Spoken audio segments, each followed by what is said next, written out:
Hello everyone, welcome back to my YouTube channel Legal World. Myself Dr. Seema Goyal. As in the series of Indian Partnership Act, I have discussed many important questions relating to the Partnership Act.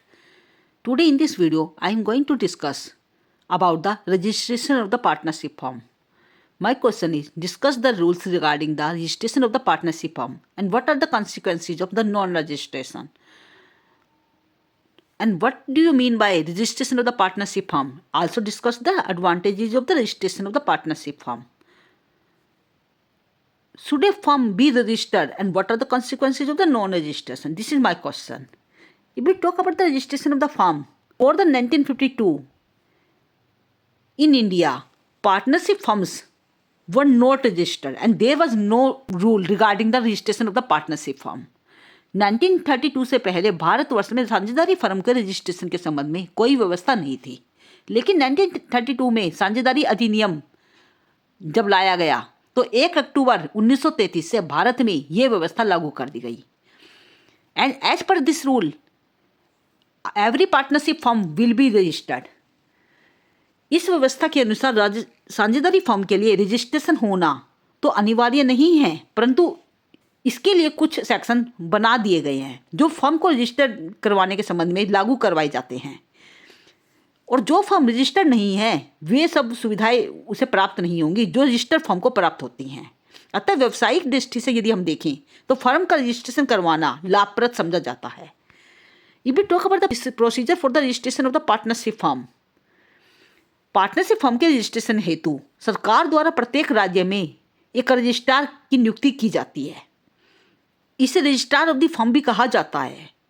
Uttar Pradesh में इसका कार्यालय लखनऊ में है. जब कोई साझेदारी firm अपना registration या पंजीयन करवाती है तो इसके लिए उसको निर्धारित शुल्क के साथ रजिस्ट्रार ऑफ फर्म को भेजना पड़ता है और इसके लिए निम्नलिखित बातों का उल्लेख करना पड़ता है.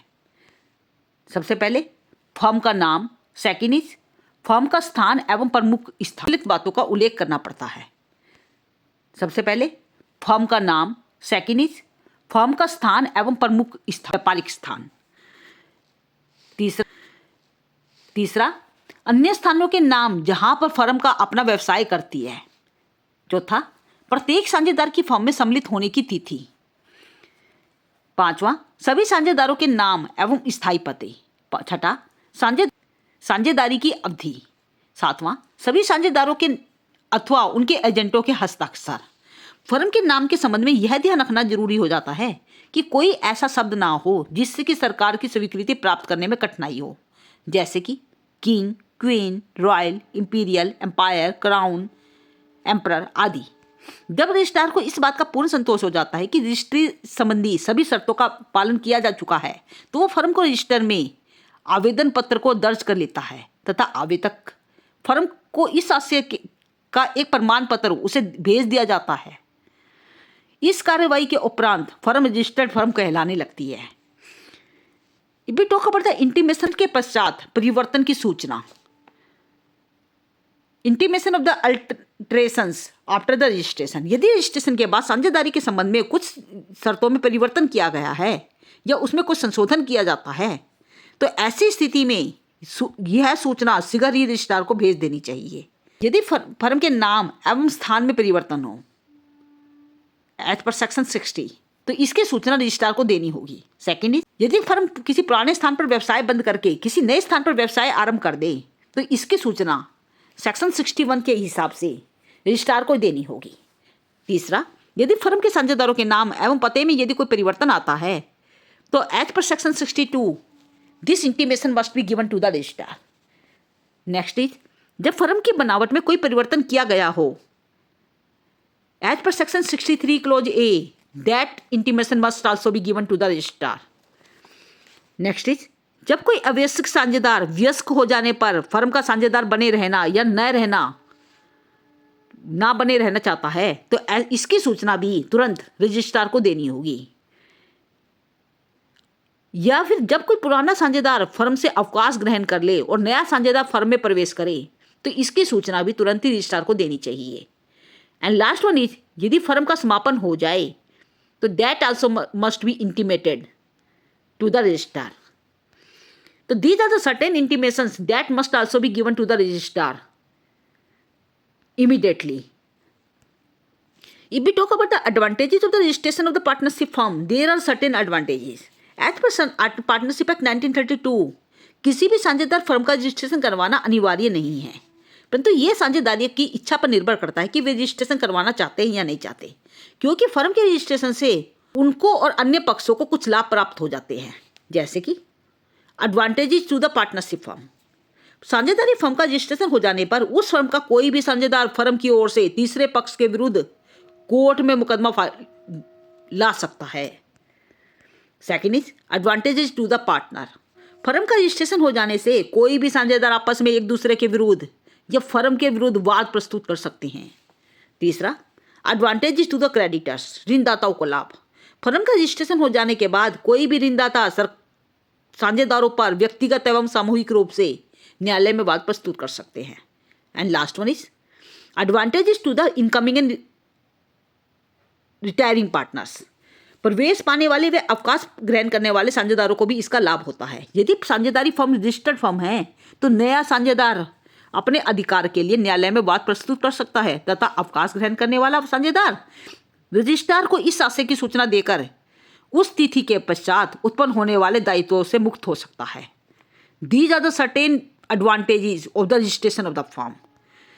If we talk about the effects of non registration, यदि हम रजिस्ट्रेशन के ना करवाने के प्रभावों की बात करें तो इसके लिए कुछ असुविधाएं एवं अयोग्यताएं देखी गई हैं। जैसे कि कोई भी साझेदार अन्य साझेदारों पर वाद प्रस्तुत नहीं कर सकता यदि वह वो फर्म रजिस्टर्ड नहीं है। सेकेंड इज फर्म भी किसी साझेदार के विरुद्ध वाद प्रस्तुत नहीं कर सकती, ऐसी फर्म जो रजिस्टर्ड नहीं है। तीसरा, कोई भी साझेदार फर्म के विरुद्ध वाद प्रस्तुत नहीं कर सकता। चौथा, फर्म अन्य पक्षों के विरुद्ध वाद प्रस्तुत नहीं कर सकती। एंड लास्टली, अन्य पक्ष फर्म के विरुद्ध वाद प्रस्तुत नहीं कर सकते। These are the certain effects of the non registration of the firm. If we talk about the unaffected rights due to non registration, registration न होने से कुछ ऐसे नियम हैं जिन पर कोई प्रभाव नहीं पड़ता। जैसे कि फर्म के समापन के लिए कोई भी साझेदार न्यायालय में शरण ले सकता है चाहे वो फर्म रजिस्टर्ड है या नहीं है। सेकेंड, फर्म की समाप्ति पर प्रत्येक साझेदार को हिसाब मांगने का अधिकार होता है whether that firm is registered और नॉट। थर्ड, फर्म 100 रुपये तक के ऋण के लिए तीसरे पक्ष पर वाद प्रस्तुत कर सकती है। एंड नेक्स्ट वन इज सरकारी रिसीवर को दिवालिया साझेदार के हिस्से की संपत्ति प्राप्त करने का अधिकार होता है whether that firm is registered और not. And last one is उन फर्मों या उनके साझेदारों के अधिकारों पर कोई प्रभाव नहीं पड़ता जिनके मुख्य कार्यालय भारत के बाहर हैं। तो these are the certain perfected rights which must not effect due to the non-registration of the firm. If we talk about the registration of the firm, Section 56 to 68 and Section 70 to 71 are of the general nature which prescribe about the registration of the firm and certain changes in the registration of the firm which make it complete and up to date. If we talk about the Section 56, that describes of the power to exempt from the application of this chapter. The state government of any state government may by notification in the official gazette direct that provision of the chapter shall not apply to the state or any part thereof specified in the notification. Section 57 provides for the appointment of the registrar. The state government may appoint registrar of the firm for the purpose of this act and may define the areas within which they may exercise their power and perform their duties. Every such registrar shall be deemed to be public servant within the meaning of the Section 21 of the Indian Penal Code. Section 58 deals with the application for registration. And the registration of the firm may be affected at any time by sending by post or delivering to the registrar of the area in which business place of the firm is situated or proposed to be situated. A statement in the prescribed form and accompanied by prescribed fee stating the firm name. Second is place and principal business of the firm.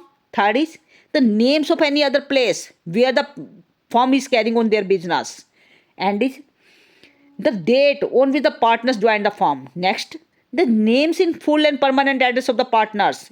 And the last one is duration of the firm. These all must be prescribed in the registration of the firm, for the registration of the firm. The statement shall be signed by all the partners or their agents specifically authorized in this behalf, and each person signing the statement shall also verify it in the prescribed manner.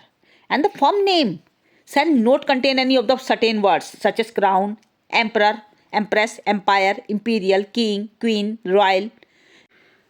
Also, the registration of the firm is optional, and no partner cannot be compelled another partner to join the registration of the firm. If we talk about the registration, when the registrar is satisfied with the provisions as per section 58, as it has been complied with, then he must record the name entry of the firm in the register, that is called register of the firm, and shall also file the statement. As per section 60, recordings of the alteration in the firm and the principal place of the business, that is dealt with. When there is any alteration made in the firm name or location of the business place, or any of the statements, that may be sent to the registrar accompanied with the prescribed fee regarding the alteration of the firm.